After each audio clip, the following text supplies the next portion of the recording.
आपण quadratic equation या chapter मध्ये आतापर्यंत मागील व्हिडिओमध्ये standard form of the quadratic equation and roots of the quadratic equation बघितलं.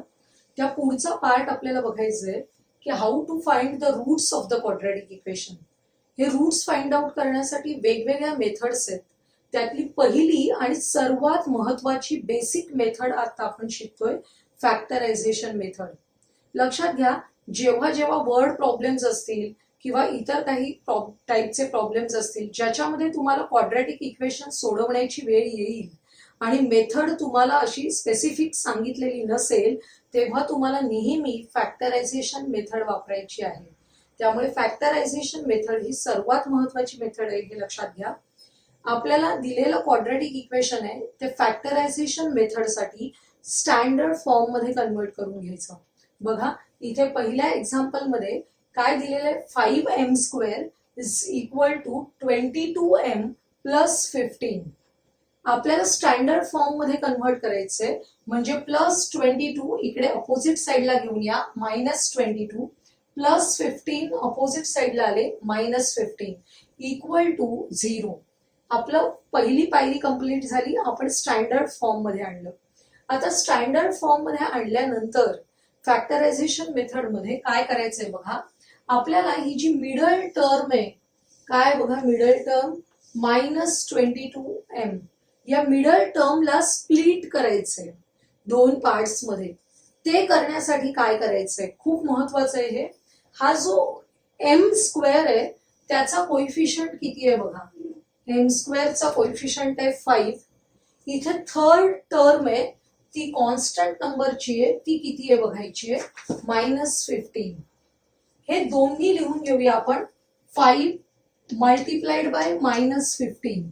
काय काय केलं आपण, m² चा कोइफिशियंट घेतला आणि कॉन्स्टंट नंबर चिन्हासहित घेतलेला आहे -15. 15×5 75 आले -75. याचे असे फॅक्टर्स पाढायचे आहेत, आपल्याला की त्या फॅक्टर्सची ऍडिशन मिडल टर्म एवढी आली पाहिजे. लक्षात येते, आपल्याला असे फॅक्टर्स पाढायचे आहेत की ऍडिशन मिडल टर्म एवढी आली पाहिजे. आता बघा 75चे अनेक फॅक्टर्स पडू शकतात, त्यातले आपल्याला योग्य असलेले फॅक्टर्स घ्यायचे आहेत, हे लक्षात घ्या. आता इथे चिन्ह जे आहे ते आपण सोपा विचार करण्यासाठी आणखी एक करायचं. जर का इथे मायनस साइन असेल 75 ला, तर आपण असं लक्षात घ्यायचं की या मायनस साइनचा मी जर सध्या विचार नाही केला, लक्षात ठेवलं की मला मायनस साइन आहे, म्हणजे असे फॅक्टर शोधायचे की मायनस साइन असेल तेव्हा वजाबाकी आली पाहिजे 22. या चिन्हाला आपण नंतर बघूया, वजाबाकी 22 आली पाहिजे. फॉर एक्झाम्पल बघा, 25×3 75, 25×3 75 होतात. पण मला वजाबाकी कधी करतो आपण, सबट्रॅक्शन कधी करतो, जेव्हा या दोघांना डिफरंट साइन्स असतील तेव्हा. आणि डिफरंट साइन्स आहेत त्या पण मोठ्या संख्येला कोणतं साइन द्यायला हवं आपल्याला, या 22 ला जे साइन आहे, मिडल टर्मला जे साइन आहे, ते आपल्याला इथे या मोठ्या संख्येला द्यायचंय. काय झालं बघा आता, -25 प्लस 3, -25 प्लस 3, प्रॉडक्ट मिळाला -75 आणि यांची ऍडिशन मिळाली -22. हे आपल्याला करायचंय, लक्षात आलं. त्यामुळे मिडल टर्म स्प्लिट करण्यासाठी आपल्याला अशा प्रकारे फॅक्टर्स निवडायचे आहेत.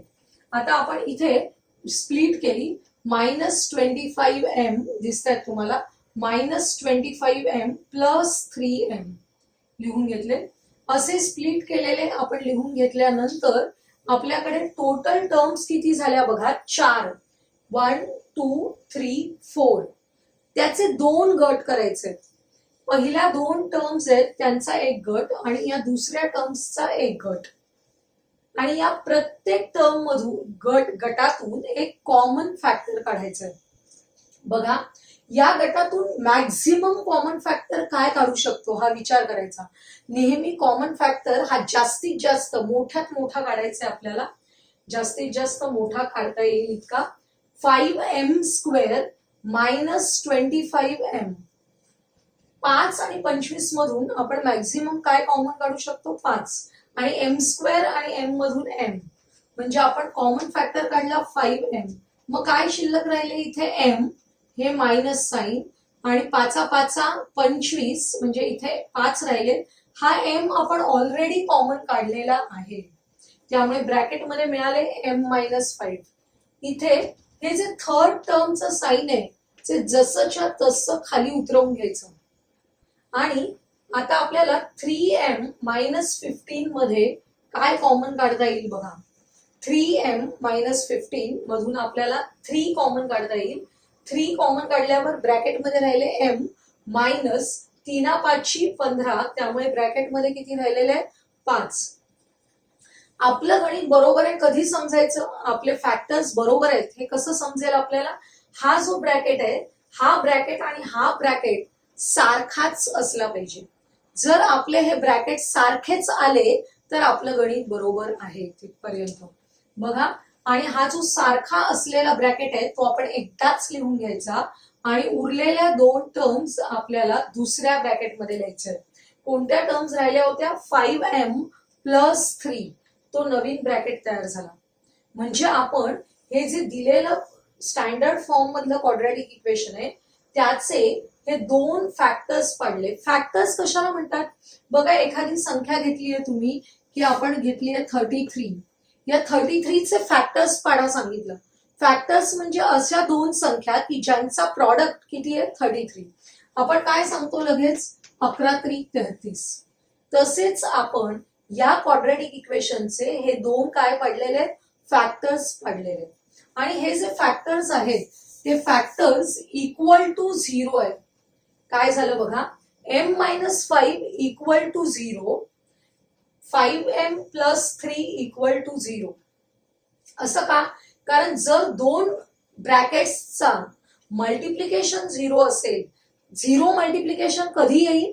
जर एकतर हा ब्रॅकेट 0 असला पाहिजे किंवा हा ब्रॅकेट 0 असला पाहिजे, तरच इथे मल्टिप्लिकेशन 0 येणार आहे. त्यामुळे आपल्याला या स्टेप नंतरची हे स्टेप मिळते m-5 इज इक्वल टू 0 और 5m+3 is equal to 0. m ची व्हॅल्यू काढायची आहे. m is equal to -5 opposite साइडला गेले, +5, आणि इथे -3 अगोदर अपोजिट साइडला नेले, नंतर हे +5 अपोजिट साइडला गेले. m ची व्हॅल्यू आली -3/5. 2 व्हॅल्यूज मिळाल्या. 2 व्हॅल्यूज का मिळतात? कारण it is a quadratic equation. For quadratic equation there are 2 roots, आणि आपण खाली उत्तर लिहायचंय नेहमी. इथे मी लिहिलं नाहीये. m is equal to 5 and m is equal to -3/5 are the roots of the given quadratic equation. आता आपण असंच एक दुसरं एक्झाम्पल बघूया. बघा, 2x² -2x +½ इक्वल टू 0. हे असं जेव्हा फ्रॅक्शन मध्ये काहीही दिलेलं असेल तर तुम्ही लक्षात ठेवा, नेहमी सिम्प्लिफाय करायचं. आपण डिनॉमिनेटर्स इक्वल करायचे, सिम्प्लिफाय करायचं, आणि मगच सोडवायला घ्यायचं. त्याला स्टँडर्ड फॉर्म मध्ये आणूनच सोडवायला घ्यायचं. बघा, याच्यामध्ये आता या टर्मचा आपण डिनॉमिनेटर 1 आहे, या टर्मचा पण डिनॉमिनेटर 1 आहे. काय करतोय आता आपण? इथे जर 2 डिनॉमिनेटर असेल तर या सगळ्यांचा डिनॉमिनेटर 2 करायचंय आपल्याला. म्हणजे या दोन्ही टर्म्सना आपल्याला कितीने मल्टिप्लाय करावं लागेल? 2 ने. 2 × 2 4, त्यामुळे 4x² प्लस 2 × 2 4x + 1. साइन्स आहेत तशाच राहतील, फक्त आपल्याला काय करायचंय? इथे न्यूमरेटर्स बदलले आपले, कारण आपण सगळ्यांचा डिनॉमिनेटर इक्वल केला आणि तो इक्वल करून किती घेतला? 2. तो लिहिला का नाही? कारण डिनॉमिनेटर मध्ये 2 आहेत, ते 2 × या बाजूला 0 आहेत. 2 × 0 इक्वल टू 0, त्यामुळे डिनॉमिनेटर लिहायची गरज नाही. आता इथे बघा, हा आपल्याला स्टँडर्ड फॉर्म मिळालेला आहे. आपण वरच्या उदाहरणात बघितल्याप्रमाणेच आता आपल्याला काय करायचंय? या x² चा कोइफिशियंट आणि कॉन्स्टंट नंबर यांचं मल्टिप्लिकेशन करायचंय. 4 1 4. बघा, x² चा कोइफिशियंट 4 आणि कॉन्स्टंट नंबर यांचं मल्टिप्लिकेशन आलं 4. या 4चं असे फॅक्टर्स पाडायचे की आपल्याला ऍडिशन मिडल टर्म एवढी आली पाहिजे. मिडल टर्म आहे -4. बघा चाराचे फॅक्टर्स पडले, बेदुणे 4, बेरीज किती येते 4, पण आपल्याला नुसते 4 हवेत का मायनस, त्यामुळे इथे -2 -2 प्रॉडक्ट होणार आहे +4 आणि इथे ऍडिशन होणार आहे -4x. असं व्हायला पाहिजे, प्रॉडक्ट आला पाहिजे एक्झॅक्टली हा आणि ऍडिशन आली पाहिजे मिडल टर्म एवढी. अशा पद्धतीने आपल्याला सायन्स घ्यायचे आहेत. लक्षात आलं. आता बघा या -4x च्या जागेवर आपण 2 टर्म्स लिहिलेले आहेत स्प्लिट करून. -4x ला -2x. आता 4 टर्म्स मिळाल्या. या 4 टर्म्सना आपण 2-2 च्या गटांमध्ये डिव्हाइड करतो. 2 गट केले. या पहिल्या गटातून कॉमन फॅक्टर काढा. पहिल्या गटातून मॅक्झिमम कॉमन फॅक्टर काढायचंय. 4 आणि 2 याच्यामध्ये काय कॉमन फॅक्टर येणार आहे 2. व्हेरिएबल कोणतं येणार आहे x. मग ब्रॅकेटमध्ये उरलेल्या टर्म्स लिहायच्या. काय उरलेल्या टर्म्स आहेत, बेदुणे 4 म्हणजे 2 शिल्लक राहिलेले आहेत, x राहिलेला आहे, मायनस साइन आणि इथे 1. मगाशीच मी तुम्हाला सांगितलेलं ही थर्ड टर्मची साइन आहे ती जशीच्या तशी खाली घ्यायची, काही विचार न करता, आणि मग यांच्यातून काय कॉमन काढायचं ते ठरवायचंय. या 2 टर्म्स मध्ये आपल्याला काहीच कॉमन दिसत नाहीये, अशा वेळी काय कॉमन आहे 1. काहीच कॉमन निघत नसेल तेव्हा काय कॉमन आहे समजायचं 1. पण आता जेव्हा आपण मायनस साइन कॉमन काढलेली असते मायनस इथे, तेव्हा हा -2x आहे तो +2x होतो, हा +1 आहे तो काय होतो -1 होतो, कारण आपण मायनस साइन कॉमन काढलेली आहे. आपलं बरोबर आहे कसं समजायचं सांगितलं तुम्हाला.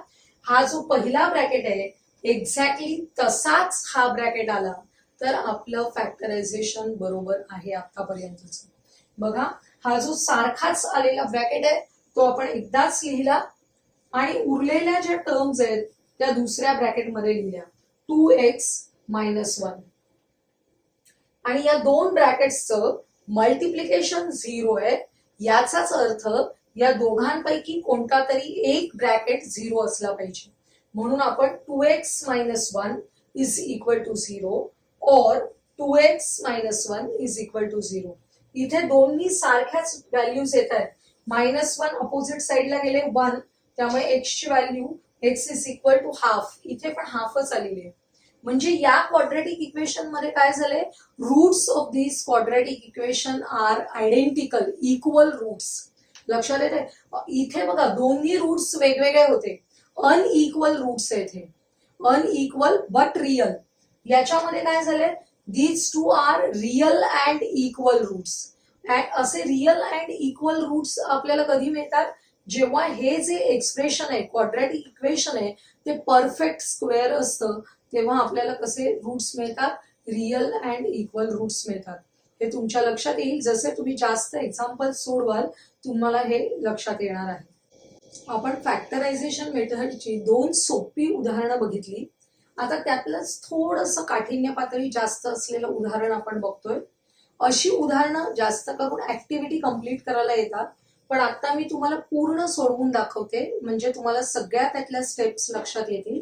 बघा 3x² - 2√x + 2 is equal to 0.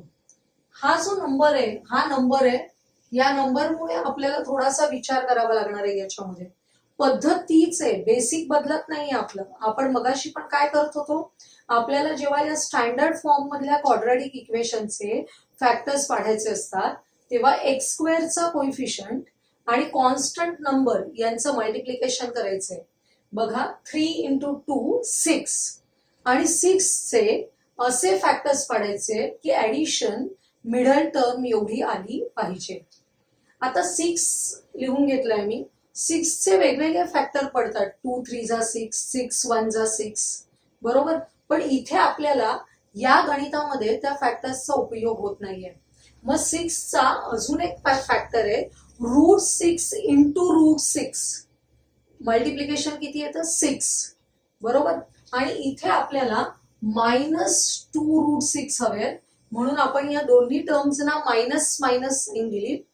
हा जो √6 आहे -√6 दोन वेळा -√6 म्हणजेच काय -2√6.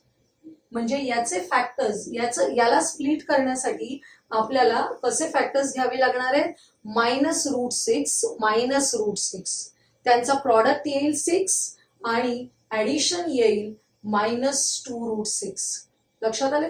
बघा आपण ही टर्म स्प्लिट केली -√6x -√6x. त्यामुळे आपल्याला 4 टर्म्स मिळालेले आहेत. या 4 टर्म्स मिळाल्यानंतर 2-2चा एक गट करायचा आहे आपल्याला. या पहिल्या गटातून कॉमन फॅक्टर काढायचा असतो बरोबर आहे. पण इथे पाहता क्षणी आपल्याला काहीच कळत नाही की काय कॉमन निघेल. म्हणून आपण आणखी त्याचे प्राईम फॅक्टर्स कसे काढतो तसे आणखी फॅक्टर्स काढूया. 3 चे फॅक्टर्स आपल्याला काढायचे. 3 म्हणजेच काय √3 मल्टिप्लाइड बाय √3. गेल्या वर्षी सर्ट्स मध्ये बघितलंय आपण 3 × 3 9 होतात. Square root of 9 is equal to 3. त्यामुळे 3 चे फॅक्टर्स काय पडतात √3 × √3. तसंच इथे 6 चे फॅक्टर्स पडायचे √3 × √2. डिग्री 2 असलेले हे सर्ट्स आहेत आणि त्यातले हे जे नंबर्स आहेत त्यांचं आपण डायरेक्ट मल्टिप्लिकेशन करू शकतो कारण त्यांची डिग्री सेम आहे. लाईक सर्ट्स आहेत. आणि ते बघा याच्यामध्ये आता 6 चे परत √6 चे फॅक्टर्स पडायचे √3 × √2. या 2 चे पण फॅक्टर्स पडायचे असेच. 2 म्हणजेच √2 मल्टिप्लाइड बाय √2. आपण अगदी स्प्लिट करून मी सगळे फॅक्टर्स लिहिलेले आहेत. आता तुमच्या लक्षात येईल की आपण या 2 टर्म्स मधून काय कॉमन काढू शकतो. काय सारखं दिसतंय आपल्याला. बघा याच्यामध्ये √3 आहे दोन्हीकडे. तो √3 आपण कॉमन काढला. या x² मधला एक x आणि हा एक x जो कॉमन आहे तो आपण बाहेर काढलेला आहे. आणि त्यामुळे शिल्लक काय राहिलं √3 x² पैकी एक x आणि इकडे फक्त √2 शिल्लक राहिलं. आपण इथे म्हटलं की जी या टर्मला जी साइन असेल ती जशीच्या तशी खाली घ्यायची आणि मग कॉमन फॅक्टर शोधायचे. √2 हा कॉमन फॅक्टर आहे इथे. तसाच इथे पण आहे. दोघांमध्ये कॉमन असलेला फॅक्टर काढायचे कॉमन फॅक्टर √2 आणि उरलेल्या टर्म्स ब्रॅकेटमध्ये द्यायचे. आपण इथे -√2 कॉमन काढल्यामुळे फक्त √3 × x राहिले. इथे प्लस साइन आहे पण आपण मायनस साइन कॉमन काढतो तेव्हा या प्लसचं काय होतं मायनस आणि इथे उरलेत √2. बघा हा ब्रॅकेट जसा आहे तसाच्या तसा हा ब्रॅकेट आहे. एक्झॅक्टली सेम ब्रॅकेट्स मिळालेत म्हणजे आपलं बरोबर आहे. आता हा जो सेम असलेला ब्रॅकेट आहे तो एकदाच लिहायचा आणि उरलेल्या टर्म्स आहेत त्या दुसऱ्या ब्रॅकेटमध्ये लिहायचे आहेत बरोबर. आता 2 ब्रॅकेट्स आहेत त्यांचं मल्टिप्लिकेशन आहे 0. पुन्हा तेच मल्टिप्लिकेशन 0 कधी असेल जर धिस ब्रॅकेट इक्वल टू 0 और धिस ब्रॅकेट इक्वल टू 0. आणि मग आपण x ची व्हॅल्यू काढूया.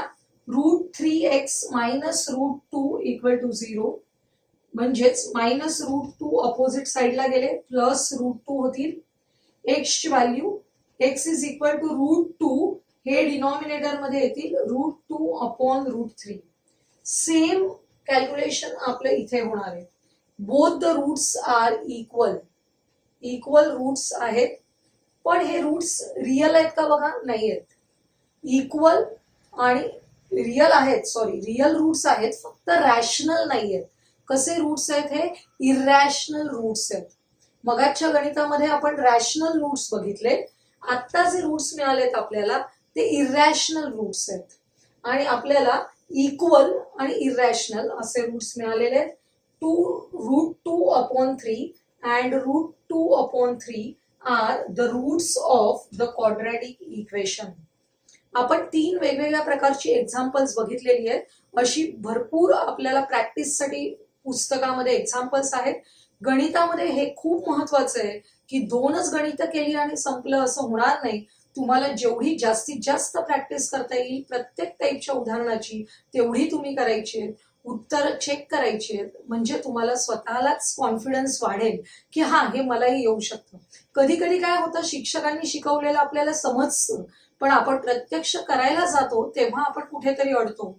आणि आपण कुठे अडतोय हे आपल्याला कळलं तर आपल्याला शिक्षकांना शंका विचारता येतील, पुढच्या वेळी आपल्याला अडचण येणार नाही. त्यामुळे हे मात्र सगळ्यांनी लक्षात ठेवा, गणितासाठी सराव हा अतिशय महत्वाचा आहे. मी जरी प्रत्येक व्हिडिओमध्ये 2 ते 3 वेगवेगळ्या प्रकारचे एक्झाम्पल्स घेत असले तरी तुम्हाला घरी त्या टाईपच्या आणखी एक्झाम्पल्सचा सराव करायचा आहे. हा जो व्हिडिओ ज्याच्यामध्ये आपण फॅक्टरायझेशन मेथड शिकलो, हा जर तुम्हाला आवडला असेल तर लाईक करा आणि या प्रकारच्याच पुढच्या पद्धती आणि इतर काही टिप्स ऐकण्यासाठी चॅनलला सबस्क्राईब करायला विसरू नका.